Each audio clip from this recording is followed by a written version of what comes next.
Welcome to ఆధాన్. నేను దీప్తి మధుసూదన్ రెడ్డి. 2 రోజుల నుంచి ఓ వార్త ప్రముఖ న్యూస్ ఛానల్స్లలో తెగ వైరల్ అవుతుంది. సోషల్ మీడియా కూడా దీన్ని తెగ వైరల్ చేస్తుంది. ఆ వార్త ఏంటి అనంటే, ప్రస్తుత బంగ్లాదేశ్ తాత్కాలిక ప్రభుత్వం అటు చైనాతో ఇటు పాకిస్తాన్తో సత్సంబంధాలు మెయింటైన్ చేస్తోంది. పాకిస్తాన్ నుంచి ప్రస్తుత తాత్కాలిక ప్రభుత్వం ఆయుధాలు కొనుగోలు చేస్తోంది. సో ఈ ఆయుధాలు ఎందుకు కొనుగోలు చేస్తుందంటే భారత్పై యుద్ధం కోసమే. ఈ వార్త సారాంశం. సో ఈ వార్త హల్చల్ చేయడంతో ఈవెన్ ఆధాన్కి కూడా కొన్ని మెసేజెస్ వచ్చాయి, మెయిల్స్ వచ్చాయి. ఏంటి నిజంగా పాకిస్తాన్ నుంచి ఆయుధాలు కొనుగోలు చేస్తుందా బంగ్లాదేశ్? ఒకవేళ నిజంగా యుద్ధం వస్తే పరిస్థితి ఏంటి అన్నట్టుగా కొన్ని మెసేజెస్ వచ్చిన తర్వాత మేము కూడా వాటి గురించి ఎంక్వైరీ చేశాము. సో నేను కూడా కొన్ని ఆర్టికల్స్ చదివాను, తర్వాత కొంతమంది విశ్లేషకులతో మాట్లాడాను. అండ్ నిజంగా ఒకవేళ అనుకున్నదే నిజమయ్యి పాకిస్తాన్ నుంచి వీళ్ళ ఆయుధాలు కొనుగోలు చేసి యుద్ధానికి వస్తే మన పరిస్థితి ఏంటి? భారత్ పైకి నిజంగా బంగ్లాదేశ్ యుద్ధానికి వస్తుందా? అందుకే ఈ ఆయుధాలు కొంటుందా? అసలు ఎలాంటి ఆయుధాలు కొంటుంది? కొనటం వల్ల ఏంటి? ఇంతకుముందు ఎప్పుడైనా కొన్నారా? ఇదంతా పూర్తిగా నేను కొంతమంది విశ్లేషకులతో మాట్లాడి ఎంక్వైరీ చేసి కొన్ని విషయాలు సేకరించడం జరిగింది. సో ఆ విషయాలు మీతో కూడా పంచుకోవడానికి వీడియో చేస్తున్నాను అనమాట. ఎందుకంటే ప్రతి భారతీయుడికి కూడా ఈ వార్త విన్నప్పుడు ఒక చిన్న భయం, అండ్ సేమ్ టైం ధైర్యం ఉన్న వాళ్ళకైనా సరే ఏంటి ఈ టైంలో ఎందుకు ఆయుధాలు కొంటుంది అని ఒక చిన్న అనుమానం రానే వస్తుంది. సో కాబట్టి వాటన్నిటిని క్లియర్ చేసే ప్రయత్నం నేను ఈ వీడియోలో చేస్తాను. సో అసలు ఈ వీడియోలో నేను ఏమేమి చెప్తానంటే, అసలు ముందుగా ఎలాంటి ఆయుధాలు పాకిస్తాన్ నుండి ప్రస్తుత బంగ్లాదేశ్ తాత్కాలిక ప్రభుత్వం కొనుగోలు చేస్తుంది, అంటే యూఎస్ ప్రభుత్వం కొనుగోలు చేస్తుంది, అసలు ఎందుకు ఇప్పుడు ఉన్నట్టుండి ఆయుధాలను కొనుగోలు చేస్తుంది, మరి హసీనా ఉన్నప్పుడు కూడా ఇలాగే పాకిస్తాన్ నుంచి ఏమైనా కొనుగోలు చేశారా ఆయుధాలని? ఒకవేళ చేస్తే మరి అప్పుడు వాటిని ఎలా కొనేవారు? అప్పుడు హసీనా దీన్ని అడ్డుకోలేదా? అండ్ సేమ్ టైం హసీనా వెళ్ళిపోయాక ఇప్పుడు బంగ్లాదేశ్ పరిస్థితి ఏ విధంగా ఉంది? ఒకవేళ అందరూ అనుకుంటున్నట్టుగా వారు నిజంగా వస్తే మన భారతదేశ పరిస్థితి ఏంటి? వీటన్నింటి విషయాలని నేను మీకు చెప్పే ప్రయత్నం చేస్తాను. సో ముందుగా అసలు ఎలాంటి ఆయుధాలని ఇంపోర్ట్ చేసుకుంటుంది అనే విషయాన్ని నేను మీకు చెప్తాను. సో రిపోర్ట్స్ ప్రకారం బంగ్లాదేశ్ 40,000 రౌండ్ల మందుగుండు సామాగ్రిని, 2,000 యూనిట్ల ట్యాంక్ మందుగుండు సామాగ్రిని, అలాగే 40 టన్నుల RDX పేలుడు పదార్థాలు, ఇంకా 2,900 high intensity project line Pakistan ordinance factories నుంచి ఆర్డర్ చేసింది అన్నట్టుగా తెలుస్తోంది. ఇక ఈ షిప్మెంట్ని 3 దశల్లో బంగ్లాదేశ్కి పాక్ అందిస్తుందట. సెప్టెంబర్ 2024లో తొలి విడతతో ప్రారంభమై డిసెంబర్ 2024 వరకు పూర్తిగా ఇందాక నేను చెప్పిన ఈ ఆయుధాల లిస్టుని 2024 డిసెంబర్ వరకు పంపిస్తుందంట, డెలివరీ చేస్తుందట. అయితే బంగ్లాదేశ్ ఇలా ఆయుధాలని కొనుగోలు చేయడంపై భారత్కి ఒక హెచ్చరిక లాంటిదే. ముఖ్యంగా ఇటీవల కాలంలో బంగ్లాలో భారత వ్యతిరేకత తీవ్రంగా పెరిగిపోయింది. ఆ దేశంలో GNP అలాగే జమాతే ఇస్లామీ పార్టీలు ఏకంగా భారత్ని హెచ్చరించే స్థాయికి వెళ్ళాయి అనేది అందరూ మాట్లాడుకుంటున్న విషయం. ఇంకో విషయం ఏంటంటే, పాక్కి చేసిన ఆర్డర్స్లలో సరిహద్దు నుంచి 30 కిలోమీటర్ల వరకు పేల్చగలిగే ఆయుధాలే ఉన్నాయట. సో దీన్ని బట్టి చూస్తే బంగ్లా చుట్టూ భారత్ ఉండటం, మన దేశాన్నే టార్గెట్ చేస్తూనే వీళ్ళు కొనుగోలు చేసినట్లు వార్తలు వస్తూనే ఉన్నాయి 2 రోజుల నుంచి. బంగ్లాదేశ్ నుంచి ఒకవేళ బంగ్లాదేశ్ నిజంగా కొనిందే అనుకుందాం, అంటే భారత్పై యుద్ధం చేసేస్తుందా? 30 కిలోమీటర్స్ల దూరంలో ఉన్నటువంటి ప్రాంతాన్ని కూడా మట్టుబెట్టేటటువంటి ఆయుధాలు కొనింది అనగానే అయితే భారత్ పైనకే యుద్ధం కోసమేనా ఇదంతా? అసలు ఒకప్పుడు శత్రువుగా చూసే బంగ్లాదేశ్పై పాకిస్తాన్కి అంత ప్రేమ ఎందుకు పుట్టుకొచ్చింది? ఒకసారి ఆ విషయం మనం చూద్దాం. ఒకప్పుడు ఈస్ట్ పాకిస్తాన్, వెస్ట్ పాకిస్తాన్గా ఉండేవి. సో అంటే ఇప్పుడున్న బంగ్లాదేశ్ ఏదైతే ఉందో అది ఈస్ట్ పాకిస్తాన్, అండ్ ఇప్పుడున్న పాకిస్తాన్ ఏదైతే ఉందో అది వెస్ట్ పాకిస్తాన్ అనమాట. ఈ వెస్ట్ పాకిస్తాన్ ఏదైతే ఉందో ఈస్ట్ పాకిస్తాన్పై అజమాయిషీ చెలాయించేది. ఎస్, సో ఈ వెస్ట్ పాకిస్తాన్ అంటే మన భారతదేశం పైన బ్రిటిష్ వాళ్ళు ఎలా అయితే అజమాయిషీ చెలాయించేవాళ్ళు, అలా వెస్ట్ పాకిస్తాన్ ఈస్ట్ పాకిస్తాన్పై అజమాయిషీ చెలాయించేదన్నమాట. సో ఆక్యుపైడ్ పాకిస్తాన్ ఆక్యుపైడ్ బంగ్లాదేశ్గా ఉండేది. షేక్ ముజిబుర్ రెహమాన్ ఈయనే మన రీసెంట్గా ప్రధానమంత్రి పదవికి రాజీనామా చేసి భారత్కి వచ్చినటువంటి షేక్ హసీనా తండ్రి. సో ఈయనే ఆ సమయంలో 1970sలో చాలా యుద్ధం చేసి ఎన్నో యుద్ధాల తర్వాత వెస్ట్ పాకిస్తాన్ నుంచి విముక్తి కలిగేలా చేశాడు. సో ఈస్ట్ పాకిస్తాన్ పేరుని కాస్త బంగ్లాదేశ్గా కూడా మార్చేశారు.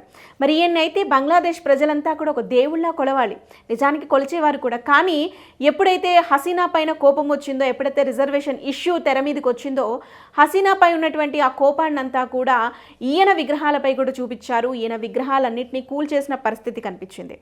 సో మరి షేక్ ముజిబుర్ రెహమాన్ చేసినటువంటి యుద్ధం వల్లే నిజానికి బంగ్లాదేశ్కి విముక్తి వచ్చింది అని చెప్పాలి. మరి పాకిస్తాన్ నుంచి విడిపోయి స్వతంత్ర దేశంగా ఏర్పడటంలో బంగ్లాదేశ్కి మరి ఆ సమయంలో భారత్ కూడా సహాయం అందించింది.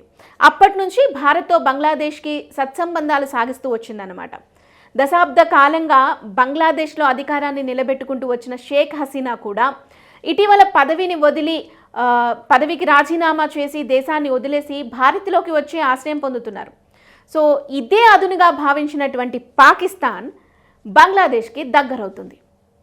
బంగ్లాదేశ్లో ప్రస్తుతం భారత వ్యతిరేక, పాక్కి అనుకూల ప్రభుత్వమే అధికారంలో ఉంది. కాబట్టి ఈ రెండు దేశాలు ఒక్కటవుతున్నాయి. ఒక్కసారి ఆలోచించండి, ఇక్కడ పాకిస్తాన్ బంగ్లాదేశ్పై ప్రేమతోనే ఈ విధంగా ఆయుధాలను సరఫరా చేస్తుందా, లేదా భారత్పై కోపంతో చేస్తుందా? ఆన్సర్ సింపుల్, భారత్పై కోపంతో మాత్రమే చేస్తోంది. భారత్కు తాము మాత్రమే శత్రువులుగా ఉండకూడదు, మరో దేశం కూడా శత్రువుగా మారాలి అన్నదే పాకిస్తాన్ ముఖ్య ఉద్దేశం. దీని ద్వారా భారత్కి వచ్చే నష్టం ఏమీ లేదని అంటాను నేను. ఏమీ చేయలేరు. ఇప్పటికే పాకిస్తానే గత దశాబ్ద కాలంగా భారతదేశాన్ని చూసి వణికిపోతున్న పరిస్థితి. ఇప్పుడు బంగ్లాదేశ్ని రెచ్చగొట్టి బంగ్లాదేశ్కి ఆయుధాలు సరఫరా చేసినంత మాత్రాన ఏదో జరిగిపోతుంది అని మాత్రం నేను అనుకోవట్లేదు. ఇక్కడ ఇంకొక విషయం కూడా చెప్పాలి. ఇలా పాకిస్తాన్ నుండి ఆయుధాలు రావడం ఇప్పుడు కొత్తేమీ కాదు బంగ్లాదేశ్కి. అయితే మరి హసీనా ఉన్నప్పుడు కూడా ఇలా తెప్పించిందా అని అంటే కాదు. యాక్చువల్గా బంగ్లాదేశ్కి స్వతంత్రం వచ్చిన తర్వాత 30% ఆఫ్ బంగ్లాదేశ్ పీపుల్, వీళ్ళనే రాడికల్స్ అంటారంటే వీళ్ళు ఇప్పుడు ప్రస్తుతం ఏదైతే తాత్కాలిక ప్రభుత్వం ఉందో వాళ్ళే అనమాట. సో వీళ్ళు అప్పుడు కూడా ఆయుధాలను తెప్పించుకున్నారు. కానీ అదంతా గుట్టు చప్పుడు కాకుండా జరిగింది. కానీ ఇప్పుడు వాళ్ళ ప్రభుత్వమే తాత్కాలిక ప్రభుత్వంగా ఉంది కాబట్టి ఒఫీషియల్గా ప్రజల సొమ్ముతో తెప్పించుకుంటున్నారు, అంతే తేడా. ఇప్పుడు కొత్తగా వాళ్ళేం తెప్పించుకోవట్లేదు, గతంలో కూడా తెప్పించుకున్నారు, కానీ గుట్టు చప్పుడు కాకుండా వచ్చింది.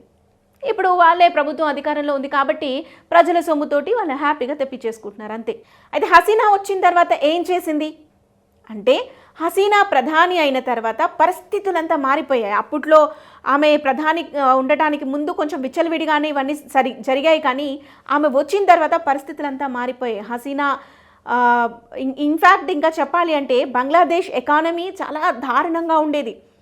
బంగ్లాదేశ్ ఎప్పుడూ కూడా చాలా పేద దేశంగానే ఉండేది. కానీ హసీనా బంగ్లాదేశ్ ప్రధానమంత్రి అయిన తర్వాత ఒక్కసారిగా ఎకానమీని పెంచేసింది. ఒకానొక టైంలో బంగ్లాదేశ్ని చూసి నేర్చుకోమని ఇప్పుడు భారత్లో ఉన్న కొంతమంది లీడర్లు ఒకప్పుడు మోదీకి చెప్పారంటేనే అర్థం చేసుకోవచ్చు ఆమె ఎంతలా డెవలప్ చేసింది అనేది.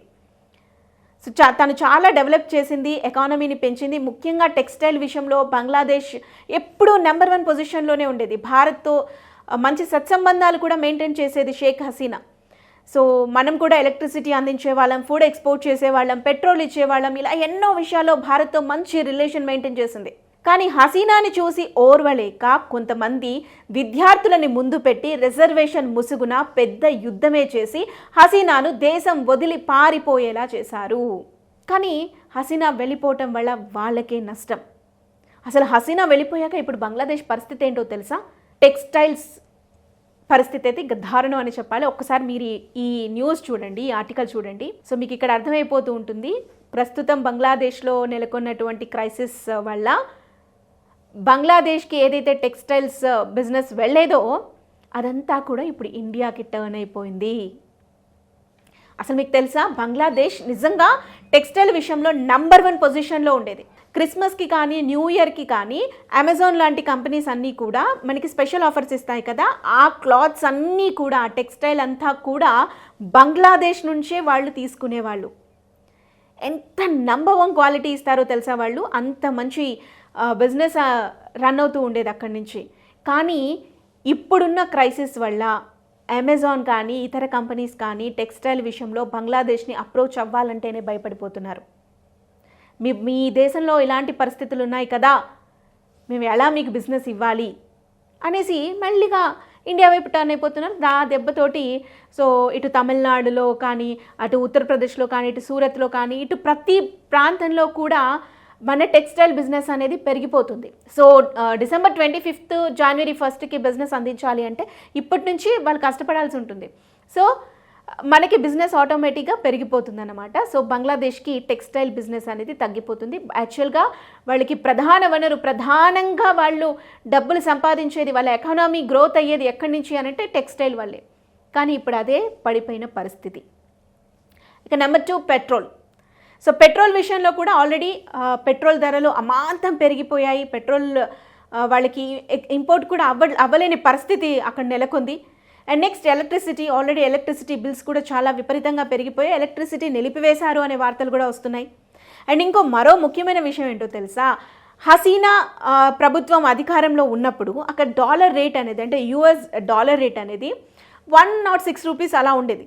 అంతే, 104, 105, 106 ఇలా మెయింటైన్ చేస్తూ ఉండేది.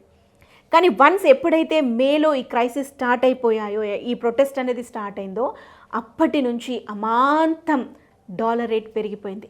సో ఇప్పుడు గమనించినట్లయితే ఈ రోజుకి, ఈ క్షణానికి చూసినట్లయితే దాదాపు 190 నుంచి 120 వరకు ఉంది. సో మనము బంగ్లాదేశ్ కరెన్సీని టాకాలో కొలుస్తారు. సో ప్రస్తుతానికి 119 to 120 టాకా ఉంది ఒక డాలర్ విలువ. అంటే అర్థం చేసుకోండి బంగ్లాదేశ్ ఎకానమీ పరిస్థితి ఏ విధంగా ఉంది అనేది, హసీనా ఉన్నప్పుడు ఎలా ఉంది, ఇప్పుడు ఎలా ఉంది అనేది. అండ్ సేమ్ టైం పాకిస్తాన్ది కూడా మీరు ఒక్కసారి గమనించినట్లయితే ఇప్పుడు కొంచెం పర్వాలేదు పాకిస్తాన్. ఒకప్పుడైతే మరీ 300 రూపీస్లో ఉండేది డాలర్ వాల్యూ. సో కానీ ఇప్పుడు దాదాపు ఒక 200, 220 అలా వచ్చింది. ఇటు బంగ్లాదేశ్ది చూసినట్లయితే 104, 105, 106లో ఉండేది కాస్త ఇప్పుడు 120 వరకు వెళ్ళింది అని అంటే ఇప్పుడు ఆల్మోస్ట్ పాకిస్తాన్తో ఈక్వల్ అయిపోతుంది బంగ్లాదేశ్. రాను రాను ఇలాగే ప్రవర్తిస్తే, ఇలాగే చేస్తే ఇంకంతే. అండ్ ఇంకొకటి తెలుసా, హసీనా వెళ్ళిపోయిన తర్వాత వాళ్ళ దరిద్రమో ఏంటో తెలీదు. మరి హసీనాని పంపించాలి అని వాళ్ళు ముందే ప్లాన్ చేసుకున్నారని మనం ముందు నుంచి అంటూనే ఉన్నాం కదా. ఆ ముహూర్తం కూడా బాగాలేదేమో. ఒక పక్క వెదర్ కూడా సహకరించట్లేదు. వెదర్ పరిస్థితి అయితే దారుణంగా ఉంది. ఇప్పటికే వరదలు బీభత్సంగా వచ్చేసాయి. సో ఈ పరిస్థితుల్లో వాళ్ళకి ఫుడ్ క్రైసిస్ కూడా వచ్చేసాయి. మరి ఫుడ్ ఎక్స్పోర్ట్ ఆపేస్తే ఇప్పుడు వాళ్ళ పరిస్థితి ఏంటి? ఇంకొక విషయం తెలుసా, ఏ స్టూడెంట్స్ అయితే హసీనా వెళ్ళిపోవాలి అని ప్రొటెస్ట్ చేశారో ఇప్పుడు వాళ్ళంతా తిరగబడుతున్నారు. అసలు వాళ్ళు ఆ రోజు ప్రొటెస్ట్ చేయడానికి కారణం ఏంటి? రిజర్వేషన్, వాళ్ళకి కావాల్సిన సదుపాయాలు లేవు అని చెప్పేసి. కానీ ఇప్పుడు వచ్చిన ప్రభుత్వం ఏం చేస్తుంది? సో వాళ్ళు కూడా తిరిగి ఈ ప్రభుత్వం పై కూడా ప్రొటెస్ట్ చేస్తున్న పరిస్థితి. ఒక్క మాటలో చెప్పాలంటే మన వేలుతో మనమే పొడుచుకోవటం అంటే ఇదే. బంగ్లాదేశ్ పరిస్థితి ప్రస్తుతం అదే అని చెప్పాలి. సో ఫైనల్లీ ఒకవేళ నిజంగా యుద్ధమే వస్తే, సో ఇప్పుడు ఏదైతే పలు వార్తా ఛానల్స్ ప్రచారం చేస్తున్నాయో పాకిస్తాన్ నుంచి ఆయుధాలను ఇంపోర్ట్ చేసుకునేది యుద్ధం కోసమే అని చెప్పేసి అంటున్నాయో, నిజంగా అందుకోసమే ఇలాంటి పెద్ద పెద్ద ఆయుధాలన్నింటినీ ఇంపోర్ట్ చేసుకుంటున్నాయి. ఒకవేళ నిజంగా యుద్ధమే వచ్చిందే అనుకుందాం, ఏం జరుగుతుంది అంటే అసలు నేను మీకు ఒక విషయం చెప్పాలి. బంగ్లాదేశ్లో చీమ చిటుక్కుమన్నా మనకు తెలుస్తుంది. నమ్మలేకపోతున్నారా? ఎస్. సో మనకు కూడా కొన్ని ఇంటెలిజెన్స్ వర్గాలు అక్కడ పని చేస్తున్నాయి. ఒక్కసారి ఆలోచించండి. షేక్ హసీనా తన ప్రధానమంత్రికి పదవికి రాజీనామా చేసేసి వెంటనే ఫ్లైట్ ఎక్కి ఇండియాకు వచ్చేస్తే ఇండియాలో ఆమె ఎక్కడికి వచ్చింది, అక్కడి నుంచి ఎక్కడికి వెళ్ళింది, అసలు ఇదంతా ఎలా జరిగింది? ఒక్కసారి కనెక్ట్ చేసి చూడండి. టెన్షన్ పడాల్సిన పనే లేదు. మనల్ని ఏమీ చేయలేరు వాళ్ళు. ఒకవేళ నిజంగా ఏదో చేద్దామని వచ్చినా కూడా వాళ్ళు ఇప్పుడు ఇంపోర్ట్ చేసుకుంటున్న ఆయుధాలకి మించి మన దగ్గర ఆయుధాలు ఉన్నాయి. టెన్షన్ పడాల్సిన పనే లేదు. ఇప్పుడు రష్యా ఎలా అయితే ఉక్రెయిన్ని పూర్తిగా ఆక్రమించేసిందో, మనం తలుచుకున్నామంటే బంగ్లాదేశ్ని కూడా ఆక్రమించేయచ్చు. ఏమంటారు? మీరు అనుకుంటున్నారా నిజంగా ఇదంతా యుద్ధం కోసమే పాకిస్తాన్ నుంచి వెపన్స్ తెప్పించుకుంటాయి అనుకుంటున్నారా? నిజంగా బంగ్లాదేశ్కి మన మీద యుద్ధం చేసే అంత సత్తా ఉంది అనుకుంటున్నారా? యుద్ధం చేయగలదా? చేసి ఉండగలదా? ఒక్కసారి ఆలోచించండి. మీరేమనుకుంటున్నారు?